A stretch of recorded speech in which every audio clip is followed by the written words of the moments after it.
Bonjour à tous mes chers amis cinéphiles, qu'est-ce que vous dites aujourd'hui? Eh ben moi Sadik, avec un petit peu de retard, on va tout doucement se débriefer l'épisode 4, 5 et 6 de la série de Mandalorian qui est diffusée sur Disney+, toujours. Alors si j'ai pas débriefé l'épisode 4, épisode 5, c'est que je trouvais que voilà, il n'y avait pas grand chose à dire, il s'était pas passé grand chose. Et ça m'avait même un petit peu refroidi. Je dis, je vais pas faire une vidéo pour parler de choses, pour dire de parler. Mais voilà. Ici, bon, comme il y a quand même 3 épisodes qui sont passés, j'avais envie de donner un petit peu mon... Depuis cet épisode 3 qui m'avait vraiment inquiété, on est passé à un épisode 4, ouais, où c'était un peu plus développé, on revenait un peu plus sur l'histoire du Mandalorien. Mais ça reste très doux, quoi. Je trouve qu'il n'y a pas vraiment de fil rouge, conducteur en tout cas, sur cette saison 3, où on avait du mal de rentrer dedans et de s'investir à 100%, de se dire, bon ben voilà, allez, où est-ce qu'on va, quel est l'ennemi, ça prend en tout cas pas mal de temps, on développe les choses, c'est tout à fait intéressant, on développe le peuple mandalorien, mais voilà, j'en attendais un peu plus d'action en tout cas. Je vais rentrer peut-être vraiment en partie un peu plus spoiler, donc pour ceux qui n'ont éventuellement pas vu ces épisodes, n'hésitez pas à aller les voir et revenez ensuite pour éviter en tout cas d'être un peu spoilé. Voilà. Pour l'épisode 4, comme je disais, l'épisode s'est divisé vraiment en 2 grosses parties. Il y a eu le petit flashback en tout cas sur la vie de Grogu, en tout cas la deuxième partie, si on peut dire ainsi. On avait déjà vu quand Luke allait fouiller un petit peu dans ses pensées que il était sur Coruscant et pendant l'attaque de l'Ordre 66 en tout cas. Et on voyait que il allait être attaqué. Et puis voilà, on en revenait là, en tout cas pour un petit peu resituer l'action. Grogu se fait aider par les quelques survivants chevaliers Jedi pour l'aider à trouver une fuite. Et puis, il va se faire sauver par ce Jedi qui est en fait incarné par l'acteur qui jouait Jar Jar Binks dans La Menace Fantôme. Donc ça, c'était aussi un petit clin d'œil assez sympa. Et donc, c'est ce Jedi qui va prendre Grogu avec lui et ils vont s'enfuir ensemble du temple Jedi. On verra la suite en tout cas. Ça, c'était la première partie. Et puis la deuxième partie où c'est Din Djarin et Bo-Katan qui vont aller sauver le fils du Mandalorien assez massif là, avec sa grosse sulfateuse, j'ai plus son nom en tout cas, mais voilà, qui avait déjà croisé le fer dans le passé avec Din Djarin, qui est un des membres un peu importants du clan. Et voilà, c'était pas non plus intéressant, où ils vont... voilà, cette petite équipe de Mandaloriens se met en place, ils vont sauver l'enfant qui est coincé dans un nid d'espèce de voilà de dinosaure, je sais pas trop ce que c'était, mais bon bref en tout cas voilà, ils vont sauver l'enfant et puis la fin, la forgeronne va donner en tout cas l'approbation à Bo-Katan en disant qu'elle a la plus grande distinction puisqu'elle a réussi à sauver un enfant mandalorien. C'était un petit peu voilà la partie de cet épisode 4. Ensuite, l'épisode 5, c'est celui des 3 en tout cas que j'ai préféré, où là on est vraiment rentré dans l'action. On est retourné sur Nevarro avec Apollo Creed qu'on avait vu, enfin je l'appelle Apollo Creed, mais voilà, c'est parce que je ne connais plus le nom de ce personnage, mais vous avez compris qu'on avait pu croiser dans les saisons précédentes et dans l'épisode 1 qui est sur Nevarro, où ils ont bien redéveloppé une activité commerciale, tout se passe bien, mais on avait déjà pu apercevoir quelques altercations avec nos amis pirates. Et là, les pirates vont carrément venir tout détruire et prendre possession de cette planète. Ensuite, ils vont envoyer un message à la Nouvelle République pour pouvoir venir l'assister. enfin ils vont envoyer un message au pilote de la Nouvelle République qu'on avait aussi déjà pu croiser dans le passé, qui connaît bien Din Djarin.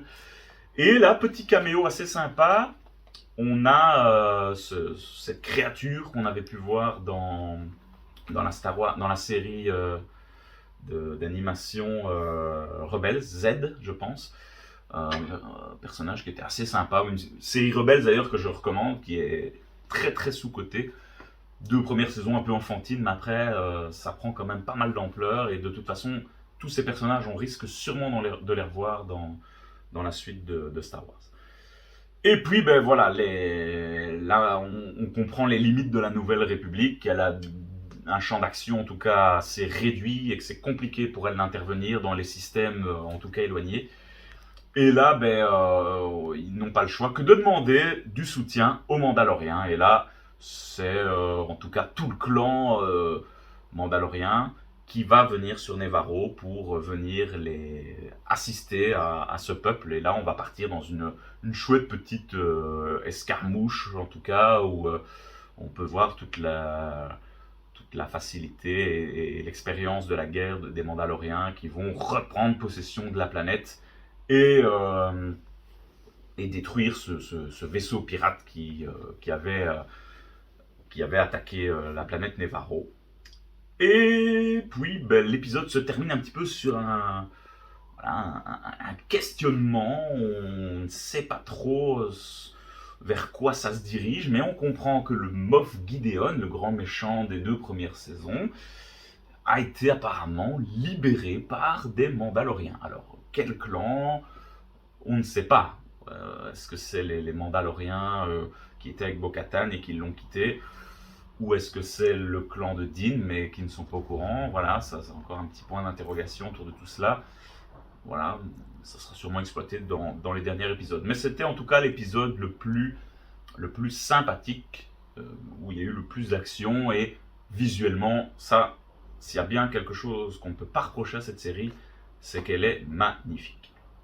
Et puis voilà cet épisode 6, Les Mercenaires, où on retrouve Bo-Katan et Din Djarin. Oui, j'avais oublié de le mentionner à la fin de l'épisode 5.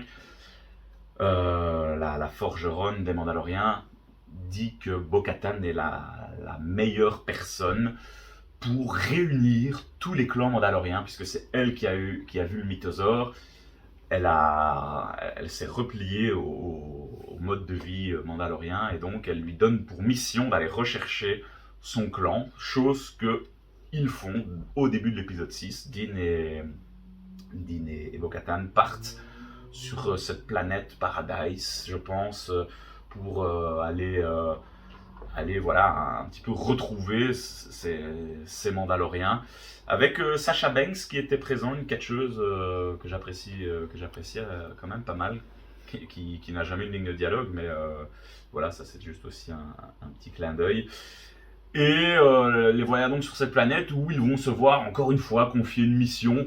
C'était vraiment pas très très intéressant, où il y a des droïdes de combat, des droïdes tels qu'on avait pu les voir dans La Menace Fantôme, ou enfin dans la première trilogie en tout cas. Et certains droïdes, donc c'est des droïdes qui ont été réutilisés pour subvenir aux besoins du personnel, des habitants de cette planète, et des droïdes commencent à se rebeller et à attaquer les civils. Et donc on demande à Bo-Katan et Din d'enquêter sur tout ça. Et puis de fil en aiguille, ils vont enquêter et vont se rendre compte que c'était le chef de la sécurité, qui était clairement un séparatiste, qui était impliqué clairement depuis longtemps, et qui a été un grand soutien du comte Dooku. C'est toujours assez sympa de parler du comte Dooku, qui était quand même un méchant aussi, que j'avais beaucoup apprécié, en tout cas dans le passé. Et puis voilà, ça se termine un peu comme ça. Donc leur mission est accomplie, et ils vont pouvoir, Bo-Katan et Din vont pouvoir ensuite reparler à ces Mandaloriens qui étaient là un petit peu en mercenaires sur la planète. Et la grosse info de cette fin d'épisode, c'est que le leader de ce petit clan mandalorien qui était là sur la planète va affronter Bo-Katan pour un petit peu rediriger le clan. Bo-Katan va gagner, va le soumettre, mais ces Mandaloriens disent écoute, tu n'as plus le sabre noir, ce n'est plus à toi tu n'es plus digne en tout cas de nous guider. Et actuellement, c'est cet usurpateur qui possède le sabre noir. Et là, Mando dit ben non, ce sabre, je peux lui donner. Bo-Katan dit que ce n'est malheureusement pas possible, c'est pas comme ça que ça se fait. Mais Mando nous rappelle que pendant l'épisode 2, quand il était sur Mandalore et qu'il s'était fait capturer, Bo-Katan avait pris le sabre et qu'elle avait vaincu son ennemi. Donc, c'est un petit peu l'arme est redevenue la possession à ce moment-là, en tout cas de Bo-Katan, et l'épisode se termine comme ça, avec Bo-Katan qui ressort le sabre noir et qui, à mon avis, repartira pour unir les clans mandaloriens. Voilà, bon, ça reste sympathique, mais on a quand même perdu du grandiose de la saison 2, qui était pour moi excellente. Il reste encore 2 épisodes, en tout cas, j'espère que cette fin de série va nous envoyer du pâté.